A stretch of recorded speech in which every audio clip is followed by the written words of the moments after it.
Welcome to Stitching with Cindy Box. Today's project is a very easy, cute, fun Halloween trick-or-treat bag with a little anti-spill thrown in. So, how do we make it anti-spill? Well, I don't know about you, but whenever we went trick-or-treating, at least one of us would drop our bag, drop our little plastic pumpkin, and out would spill the treats, the toys, whatever we had gotten would be there on the floor, on the ground, in the sidewalk, in the mud, in the snow, because sometimes on Halloween it would be snowy and slushy and nasty. So this bag, I'm not going to say nothing will spill out, but it should be a help. So here's my bag. It's got this cute little strap at the top. Oops, I got some strings there that I have to snip off. It's got one little strap at the top. All right. It's a small-ish bag, but plenty of room for lots of candy. And this is the anti-spill space. So it's just like an opening for a pocket, except there's no pocket. It goes right straight down into the body of the bag. Now there's a little flap here made from the lining material that kind of closes it up. Not tightly, but so much that I think if the bag were to fall, you're not going to get the same amount of spillage as you would with an open tote bag or an open plastic pumpkin. So yeah, not 100%, but sure would help. It's not as big of an opening, that little flap in the back. So let's see how we did it. Now this one I made from some fabric that I had around, and I cut this one at 26 by 14, my original rectangles, and the slot's approximately 6 inches wide, and the handle I cut at 4 inches by 16. Then I got to thinking, what about all that fabric that you see like at the dollar store, really cheap, fat quarters? How can we use that? So for this one, I decided to use fat quarters. I cut my square at 20 by 12, so it's going to be a little bit smaller.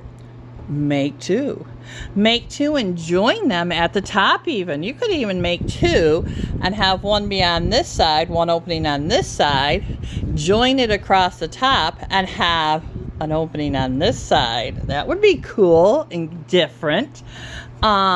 I figured these are only going to be used once a year if you use them a second year even. Kids like different things, and they're cheap enough. I'm not using interfacing. It's just $2.50 worth of material. Make it $5 worth of material and have it be double-sided. 2 pockets for the price of 1. Well, still would be the price of 2, but you get what I'm saying. So let's see how we did this construction. Let's talk about the flap first. So the flap is just using some of the leftover material from your fat quarter. Again, I cut the main rectangle at 20 by 12. The strap I cut at 4 inches by 20 because that's what was left over the length of the material, and then I cut that down. Then I had 2 pieces 6 by 10, and that's what I'm going to use for my flap and for my pocket raw edge covering. So to make the flap, what I did was just take that 6 by 10 piece and I put right sides together, stitched along the 3 sides, turned it right sides out. Here it is. Turned it right sides out and top stitched. Alright, so it's just putting the 2 right sides together, stitching the 3 sides, flipping it, and top stitching it. Okay, so that is the inside flap. Now, to make the hole in the outside of the bag, I measured down approximately 2 inches and found the center. You can see my crease here for the center. Measured out 1.5 inches or 3 inches out and 3 inches out to, actually I did 2.5 because I wanted it 5 inches on this one. I wanted it a little bit smaller. So you have a 5-inch slit here. that I cut on the line. Then I went ahead and stitched around it using my 1/4 inch foot. And then I went and I made this little triangle cut in it. Okay, so the piece I laid for the turn back is quite large. Okay, so I used what I had left, just laid it on, so I had plenty of room, right sides together, and stitched around this slit. All right, so go ahead and trim this down so it's not quite so big, and then you just turn it through. Let's see if I can do this one-handed. You know, videotaping from the phone can be challenging sometimes. All right, so you just turn that inside. There we go. All right, then you just tuck that in, and on that line you just top stitch it down. Okay, so what we're talking about is this part right here. I tucked this in, tucked it in, got it to lay real nice and flat, and then I top stitched it down. Okay, then next what you would want to do is, after you've got that part all tucked in here, let's see if I can pull it through kind of fast. All right, is you're gonna want to lay your flap across there. Just about got this pulled through. Ugh. Sorry for the sound effects. I do that when I'm not even knowing about it. I taught preschool, and I was always trying to keep the kids engaged by, you know, different sound effects and using my voice in different ways. But all right, so you pull this all through. Just got this little bit left. Okay, so you pull that all through, and then your flap goes across here. Okay, so we're just going to kind of press that down a little bit. There we go. So you put your flap right near this top edge. Okay, right near the top edge of the slit. Okay, and you're just going to sew that down so that it covers that opening. Okay, and that's just so that when the candy does fall in, hopefully if the bag does tip, it won't fall out. Another thing is, you know, out of sight, out of mind. I mean, the kids are so excited about Halloween and eating their candy, and sometimes it's hard to get them to not want to, well, they want to not act on that desire to eat it before mom inspects it. So this kind of helps that it's not right there, staring them in the face, that it's kind of put away until they can have mom inspect it, or dad, or grandma, or grandpa, or whoever is the responsible adult. All right, so that just gets sewn down, and you have this nice flap over it. So that's that part. Now you want to do the lining. All right, so when you do the lining, you're not going to want to block off this this pouch opening. Okay, now this seems to be a little bit long. When I did my flap on the other one, I only went about this big. So you know what, this definitely needs to be cut down, because you do not want this flap getting caught in your side seam. Okay, and when I did, so I would cut about 2 to 3 inches off of this. This is way too long.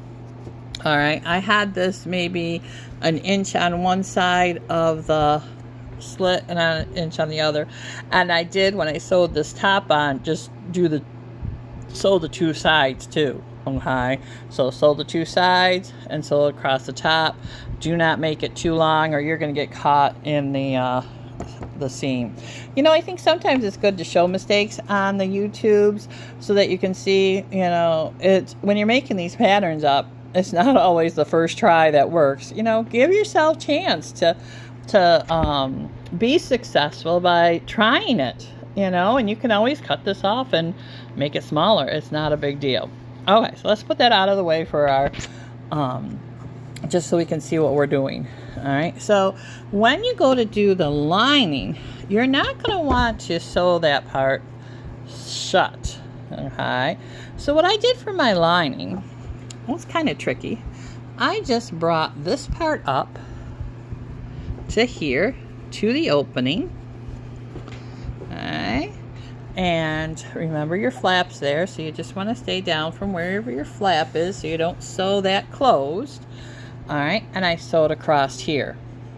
Now, then I brought this part up and put it here and closed that top up. All right, now you're gonna want to do some measuring, some figuring, because this has that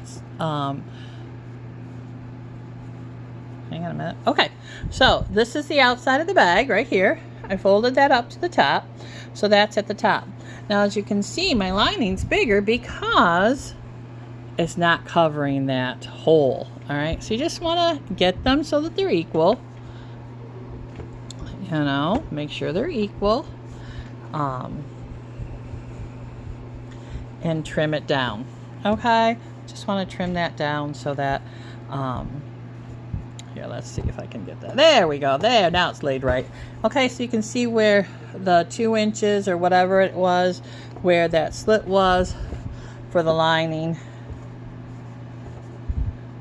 is now compensated for. Okay, so you have one edge of the lining sewed here underneath the slit. Let's fold this back. Okay, and right here under the slit here is folded, it's sewn. It's sewn there, and then it's sewn to the top of the bag here. And you're going to sew the top here. Okay, so you should have 1, 2, 3 layers of material here.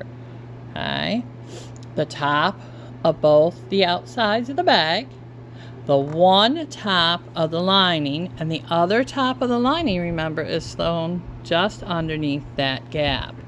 Okay, and then you're going to go ahead and sew all 4 sides, all 4 side pieces together. Okay, so we're just going to line up the 2 tops, line up the 2 inner fabrics. This is kind of hard to see because of it being 2 different ones. On the other one I did being 2 different fabrics, it was a lot easier to see. All right, but sew down, leave a space opening. Now I suggest you go past your flap and everything just to make it easier. Leave a side opening here.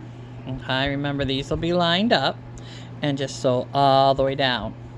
Okay, don't sew across the bottom, there's no need to, that's got a fold in it.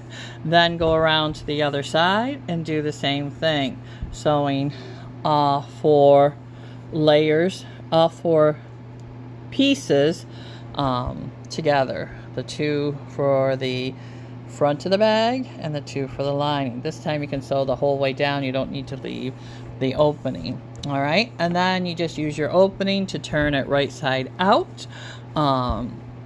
Once you get it turned right side out, then you can do your top stitching here. This is where my hole was for this bag, so I just tucked that in and did the top stitching. Okay, and you can see how that part turns out.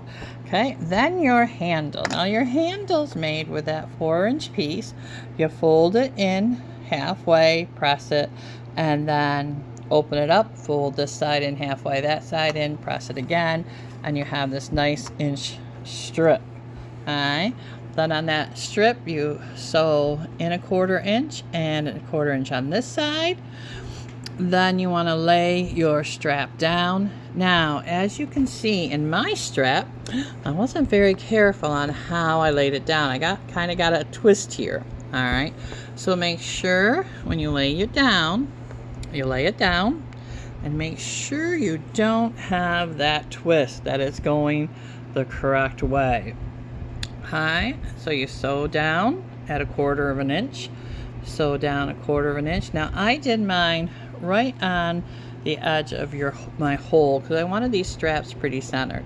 All right, so I sewed here, and then I simply folded it back over itself so the raw edge is encased under here, and sew it again, and ta-da, there is your trick-or-treat bag. I sure hope you try this. I thought it was a lot of fun. Again, if you want to make 2 and have one pocket on this side and a pocket opening on that side, I would just attach them on the back here at the top. I think that would be pretty cool. Again, I hope you like this kind of anti-spill, fantastic candy corn Halloween trick-or-treat bag. Please like and subscribe. Have a great day. Bye-bye.